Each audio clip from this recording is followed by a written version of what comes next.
Seigneur, heureux et ma joie de me tenir une fois de plus au devant de vous. Nous sommes tellement très reconnaissants pour les souffles de vie que l'Éternel nous accorde le jour d'aujourd'hui. Nous voici encore une fois de plus pour ces jours glorieux que le Seigneur nous accorde afin de nous présenter au devant de vous dans notre programme de l'école de la foi. Bien-aimés dans le Seigneur, nous n'aurons pas beaucoup perdu le temps, nous allons prendre nos Bibles et nous allons lire la parole, la pensée de ces jours dans le livre des Actes des Apôtres, le chapitre 28 au premier verset jusqu'au 6e verset. Nous lisons au nom de Jésus. Après nous être sauvés, nous reconnûmes que l'île s'appelait Malte. Le barbare nous témoignèrent une bienveillance peu commune. Ils nous recueillirent tous auprès d'un grand feu et qu'ils avaient allumé parce que la pluie tombait et qu'il faisait un grand froid. Paul ayant ramassé un tas de broussailles et l'ayant mis en feu, une vipère sortit par le feu de la chaleur et s'attacha à sa main. Quand les barbares virent l'animal suspendu à sa main, ils se dirent les uns aux autres, assurément, cet homme est un meurtrier. Puisque la justice n'a pas voulu le laisser vivre. Après qu'ils aient été sauvés de la mer, Paul secoua l'animal dans le feu et ne ressentit aucun mal. Ces gens s'attendaient à le voir enfler ou tomber mort subitement, mais après avoir longtemps entendu, voyant qu'il ne lui arrivait aucun mal, ils changèrent d'avis et dirent que c'est un Dieu. Amen. Bien-aimé dans le Seigneur, je voudrais juste partager cette parole avec toi. Un homme de Dieu, tu traverses un moment difficile, un moment de faux témoignage, que les personnes s'élèvent contre toi, ils parlent mal contre ta vie, ils cherchent à salir ta réputation, ils cherchent à salir ton ministère. La Bible me dit que lorsque Paul était sorti dans la mer, les barbares les ont reçus avec un accueil chaleureux.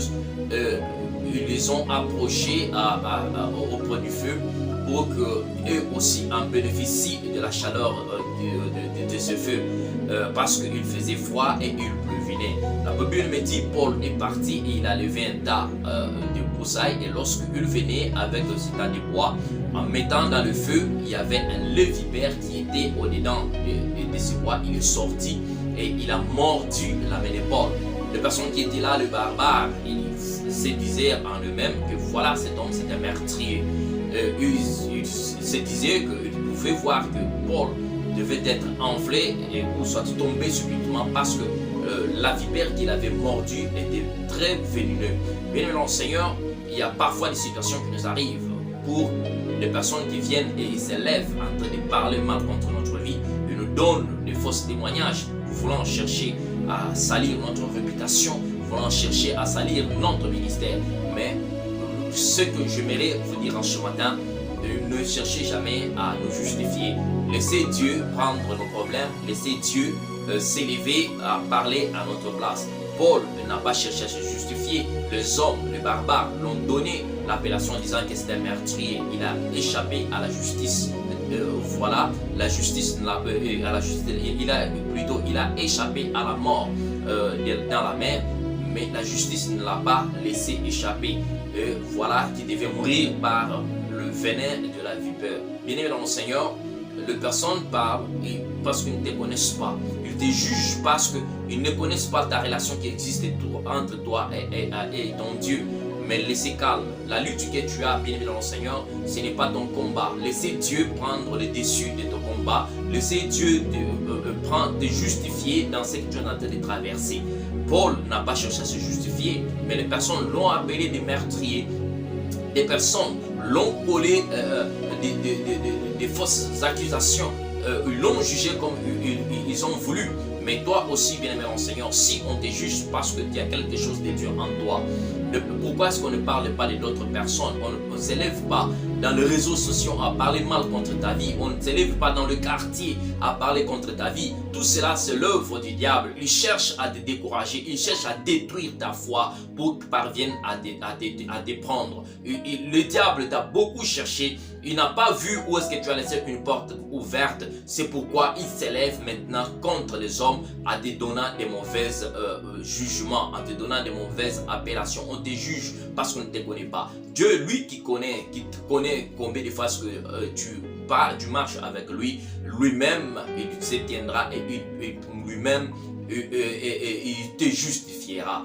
Bien aimé dans le Seigneur, il y a deux choses dont je bien voulu dans l'attitude de Paul lorsqu'il a prouvé au devant de ces barbares. La première des choses, Paul était calme. Bien aimé dans le Seigneur, lorsque le problème t'arrive, il faut combien de fois connaître comment gérer ces problèmes. Restez calme, bien aimé dans le Seigneur. Ton silence est un grand arme qui peut combattre contre tes ennemis.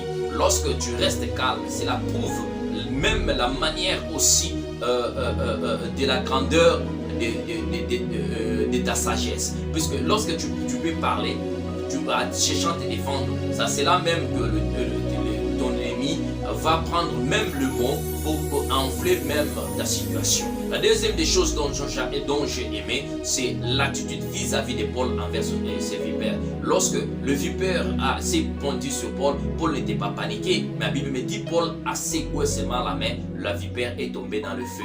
Bien aimé dans le Seigneur, combien de fois est-ce que tu accueilles les problèmes qui t'arrivent? Combien de fois est-ce que tu écoutes lorsque les hommes s'élèvent pour juger contre ta vie? Bien aimé dans le Seigneur, ton silence est un grand arme. Ta manière, ton attitude, ton calme est aussi une grande arme contre tes ennemis. Lorsqu'ils chercheront à t'agiter par-ci par-là, voulant chercher à voir ce que tu peux parler, mais lorsque tu resteras calme et ta apparence restera toujours calme, ils peuvent parvenir à se poser beaucoup de questions. Ces hommes se posaient beaucoup de questions et ils commençaient maintenant à voir que lorsque la vipère est tombée, ils cherchaient maintenant à voir que le corps de Paul va enfler. Bien aimé dans le Seigneur, la Bible me dit, ils ont entendu que le corps de Paul soit enflé ou soit que Paul tombe subitement mort. Il n'est pas tombé, son corps n'a pas enflé. Tes ennemis bien aimés dans le Seigneur vont beaucoup attendre ta chute. Ils ne verront jamais ta chute. Attache-toi à ton Dieu. Fais l'œuvre de Dieu avec tout ton cœur. Fais l'œuvre de Dieu avec toute ta conscience. Mais ceux qui parlent mal contre toi, un jour, ils viendront se joindre à toi pour témoigner que tu es vraiment, réellement un serviteur de Dieu. Combien de mal qu'on a parlé de Jésus-Christ, on l'a appelé même de Belzéboul. Mais le Christ, sachant qui il était, ses noms ne l'a pas découragé. Mais il a fait l'œuvre, la mission qu'il avait accomplie avec le cœur. Bien aimé dans le Seigneur, ne cherche pas à te justifier. La justice des hommes n'est que la justice des hommes. Les hommes peuvent parler, ils ne peuvent jamais changer ta relation qui existait entre toi et ton Dieu. Lorsqu'ils te parlent, bien aimé dans le Seigneur, ils en profitent aussi de faire ta publicité pour que tu sois connu, pour que les hommes même qui te connaissent, ils commencent maintenant à prendre leur attention en te regardant.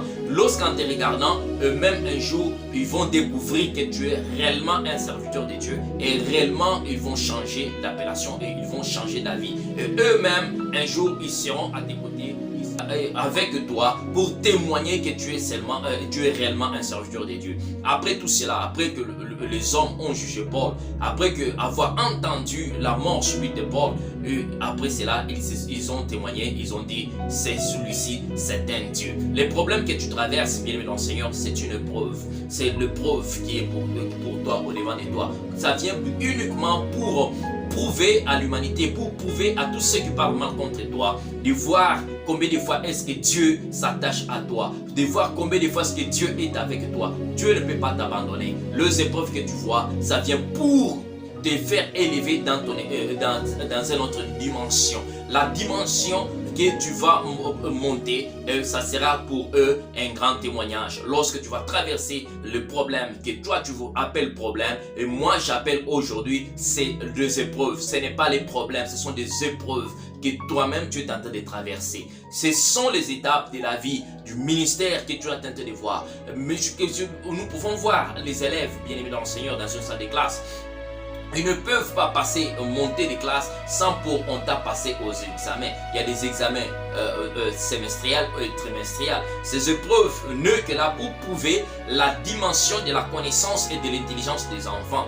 Lorsque les élèves passent ces examens et après la fin de l'année, les élèves passent des classes. Bien-aimé dans le Seigneur, n'échoue pas à cette épreuve. Moi, j'appelle l'épreuve que toi, tu vois que c'est un problème. Ce n'est pas un problème difficile, mais c'est un problème tout petit qui vient au-devant de toi pour prouver la grandeur de ta foi, pour te prouver à monter de l'échelle spirituelle. Accepte que les hommes parlent mal contre toi. Accepte même le membre de ta famille qui te délaisse, qui parle mal contre ton ministère, puisqu'ils ne connaissent pas ta relation avec Dieu.